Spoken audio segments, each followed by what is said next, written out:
Kalabing-siyam ng Agosto, ako si Lorlyn Garcia Velarde, hatid sa inyo ang pinakamainit na balita sa bansa dito sa News Force. Sa ulo ng mga balita, DILG at DepEd magkakaroon ng kasunduan para palawigin ang seguridad sa loob ng mga paaralan. Basura itinuturing problema sa naging pagbaha sa Maynila.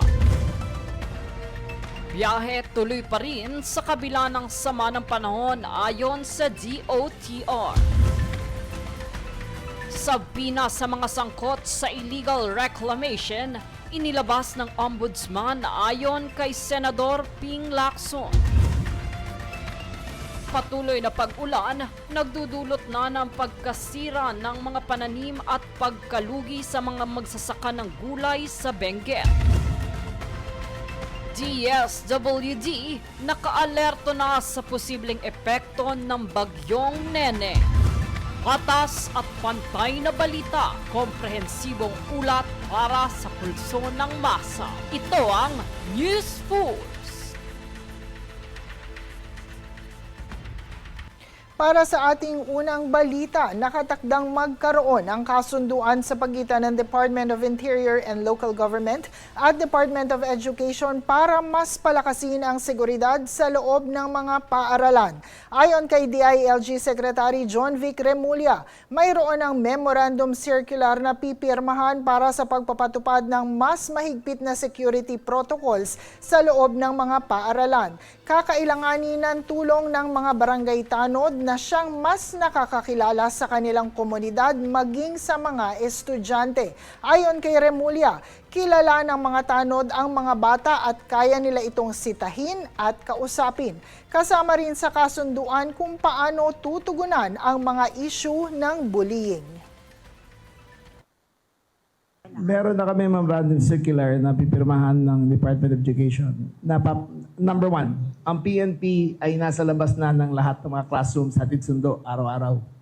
Pero ang hinihingi namin ay payagan yung mga barangay tanod na maglagay ng station sa loob ng mga eskwelahan. Bakit? Kasi yung mga barangay tanod, kilala nila yung mga batang yan. Kilala nila. Pwede nilang kausapin, pwede nilang sitahin. So, hinihingi namin na ay ng further security steps na pumasok doon. Number two, incidents of bullying should not be taken lightly. Nangyari yan sa Ateneo de Manila 10 years ago na may isang bully na Google Piron. Gumawa sila ng programa na mahusay sa Ateneo de Manila. At simula nun, hindi na nangyari ulit. Merong kantsawan na normal sa mga lalaki yan. Anak ko doon ang galing. Sinasabi niya malakas ang kantsawan. Pero ang bullying halos wala na. So, there are steps that we can take together para mangyari yan. Pero may hakbang na kami ng DepEd para mangyari yan.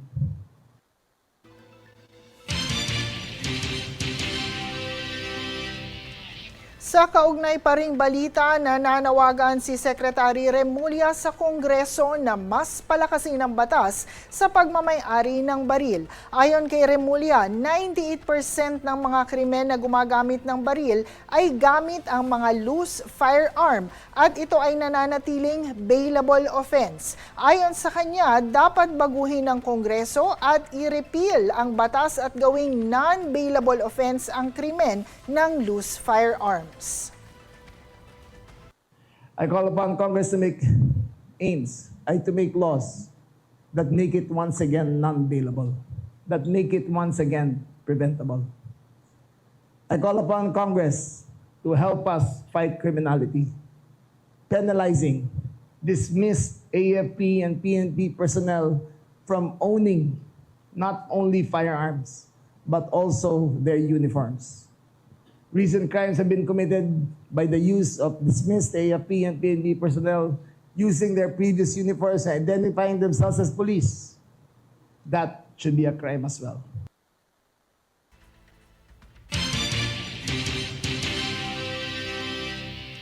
Sa ibang balita, nagbigay paglilinaw si Yuse Claire Castro sa kanyang naging pahayag kahapon na may ilang guro na lumalabag sa moralidad at sila paminsan ang nagtuturo kung paano maging walang modo ang mga estudyante na inalmahan naman ng Alliance of Concerned Teachers at sinabing reckless at insulting. Ayon kay Castro, nagkaroon lamang ng misconception, misinterpretation at misunderstanding sa kanyang naging pahayag kahapon. Ayon pa sa kanya, ito ay pagpapaalala lamang sa mga guro kung ano ang kanilang malaking role bilang tagahubog ng magandang kaugalian ng mga bata. Ibinigay ni Castro ang halimbawa na naganap sa isang paaralan na binisita ni Pangulong Marcos kung saan nagsalita ang mga bata ng hindi magandang salita. Pati na rin ang isang guro na may video na tinuturuan ng estudyante ng salitang mapang insulto. Okay, gusto lang po natin ipaliwanag at mukhang nagkakaroon po ng misconception, misinterpretation, misunderstanding sa ating nabanggit kahapon. Unang-una ay wala po tayong sinisisi na mga guro. Ito ay pagpapaalala sa ating mga kagalang-galang na mga guro kung ano po ang kanilang malaking role bilang tagahubog ng magandang kaugalian, lalong-lalo na sa mga kabataan. Ang ating pong sinabi ay ito po. Dapat na ang mga kabataan natin ay naggagabayan. Hindi lamang ng kanilang magulang, kundi sa kanila mismong paaralan. Tama naman po yun. At wala itong pagsisinungaling. At ito din po ang ating nabanggit. Minsan na pong nakita, mismo ang ibang guro ay lumalabag sa itong klase ng moralidad. Sila minsan ay nagtuturo sa kanilang mga estudyante kung paano maging walang modo, lalong-lalo na sa mga nakakatanda o sa ibang tao. So, kung sila man ay mayroong naramdaman na galit dahil sa ating tinuran, muli, gusto lang natin ipakita dahil baka hindi alam ng ating mga guro yung ibang nangyayari sa mga ginagawa ng ibang guro.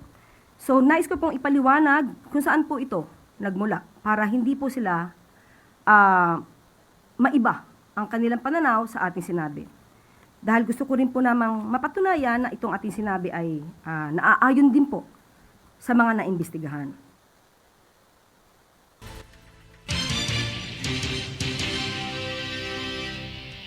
Sa iba pang balita, nagsagawa ng agarang inspeksyon ng mga opisyal ng Department of Transportation o DOTR sa iba't ibang pangunahing pasilidad sa transportasyon tulad ng MRT-3, EDSA Busway, PITX at NAIA Terminal 3 upang masigurong ligtas ang mga pasahero. Ayon kay Transportation Secretary Banoy Lopez, mahalagang matiyak na maayos at tuloy-tuloy ang operasyon ng mga tren, bus at paliparan sa gitna ng malakas na pag-ulan na dulot ng habagat.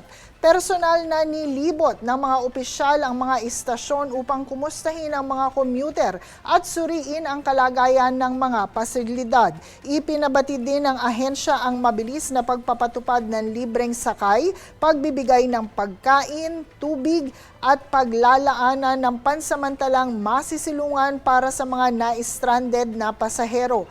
Bagamat may ilang naitalang kanselasyon ng flight mula sa Cebu Pacific ayon sa CAAP, nananatiling nakatutok ang pamahalaan sa pagpapanatili ng maayos na serbisyo at pakikipag-ugnayan sa mga LGU.